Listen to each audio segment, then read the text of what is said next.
بسم اللہ الرحمن الرحیم۔ کرپٹو کرنسی کے بارے میں ہم میں سے اکثر کی معلومات محدود ہیں، مگر بٹ کوائن کا نام سبھی جانتے ہیں اور اس جادوئی سکے کی قیمت میں بے پناہ اضافے کے بارے میں بھی سبھی کو معلوم ہے۔ چلیے آج ہم آپ کو دنیا کی اس سب سے قیمتی کرپٹو کرنسی کی کہانی سناتے ہیں۔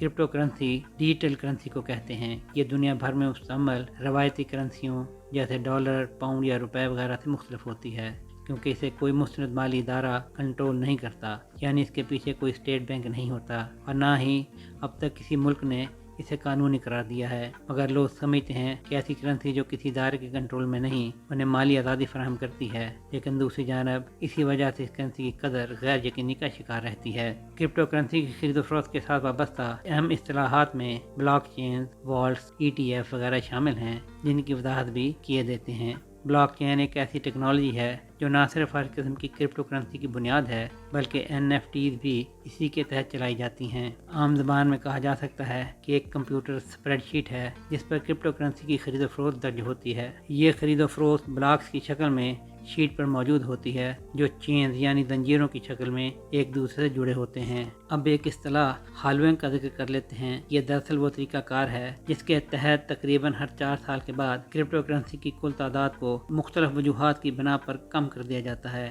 یہاں یہ بھی بتا دیں کہ اس وقت دنیا میں بٹ کوائن کی مجموعی تعداد 1,90,00,000 ہے۔ EFT ایکسچینج ٹریڈ فنڈز کو کہتے ہیں۔ یہ ایسے پورٹ فولیوز ہیں جو سرمایہ کاروں کو متعدد اثاثوں پر کرپٹو کرنسی خریدے بغیر بولیاں لگانے کی اجازت دیتے ہیں، اور ان کی خرید و فروخت اسٹاک ایکسچینج میں شیئر کی طرح ہوتی ہے، اور ان کی قیمت و قدر کا انحصار اس بات پر ہوتا ہے کہ پورے پورٹ فولیو کی کارکردگی کیسی ہے۔ کرپٹو ایکسچینج یہ وہ کمپیوٹر پلیٹ فارم ہے جہاں سرمایہ کار کرپٹو کرنسی کی خرید و فروخت کرتے ہیں، اور ایک روایتی بروکریج ہاؤس کی طرح یہ کام کرتا ہے اور خریدار اپنی رقوم کو کرپٹو کرنسی میں تبدیل کرواتے ہیں۔ والٹ یا کرپٹو والٹ کمپیوٹر میں وہ محفوظ جگہ ہے جہاں سرمایہ کار اپنی کرپٹو کرنسی کو محفوظ رکھتے ہیں۔ اس میں کمپیوٹر سے براہ راست منسلک والٹ کو ہاٹ والٹ اور کسی ڈیوائس جیسے USB وغیرہ میں محفوظ کرپٹو کرنسی کو کولڈ والٹ کہا جاتا ہے۔ اب بات کرتے ہیں بٹ کوائن کی۔ یہ کرپٹو کرنسی 2000 کی دہائی میں مارز وجود میں آئی، جسے جاپانی شہری ساتوشی ناکاموتو نے تخلیق کیا تھا، مگر حیران کن بات یہ ہے کہ ساتوشی کے بارے میں اس سے زیادہ کوئی نہیں جانتا۔ البتہ بٹ کوائن کے گمنام خالق کے پاس ایک اندازے کے مطابق 11 لاکھ بٹ کوائنز ہیں جو 2009 میں بنائے گئے تھے۔ ان میں سے کوئی بھی کوائن کئی برسوں سے منتقل نہیں ہوا، اور کوئی نہیں جانتا کہ ساتوشی کون ہے یا وہ زندہ بھی ہیں یا نہیں۔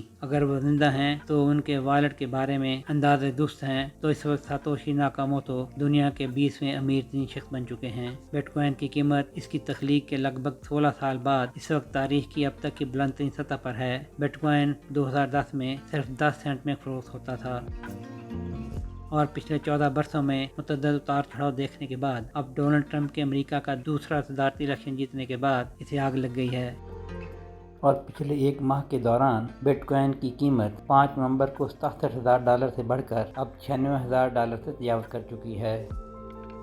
بٹ کوائن کی قیمت میں اس اضافے کے لیے امریکی مالیاتی ادارے اور نادیدہ سرمایہ کار کافی حد تک ذمہ دار ہیں، جن میں بلیک راک، گرے اسکیل اور فیڈیلٹی جیسے بڑے سرمایہ کاری بینک شامل ہیں جو اس غیر مستحکم ڈیجیٹل اثاثے کی خریداری میں اربوں ڈالر لگا رہے ہیں، اور اسی بنا پر ان مالیاتی اداروں کو بٹ کوائن ویل کہا جانے لگا ہے۔ یہ بھی حقیقت ہے کہ بٹ کوائن کے منفرد نظام کی وجہ سے پوری دنیا میں صرف 2,10,00,000 بٹ کوائنز ہی تخلیق ہو سکتے ہیں، جن میں سے 1,90,00,000 پہلے ہی بنائے جا چکے ہیں، جبکہ ان میں سے تقریباً 40,000 بٹ کوائن ہاولنگ اور دیگر وجوہات کے نتیجے میں پہلے ہی ہمیشہ کے لیے ختم ہو چکے ہیں۔ سہیل شہریار، آئی پاک TV۔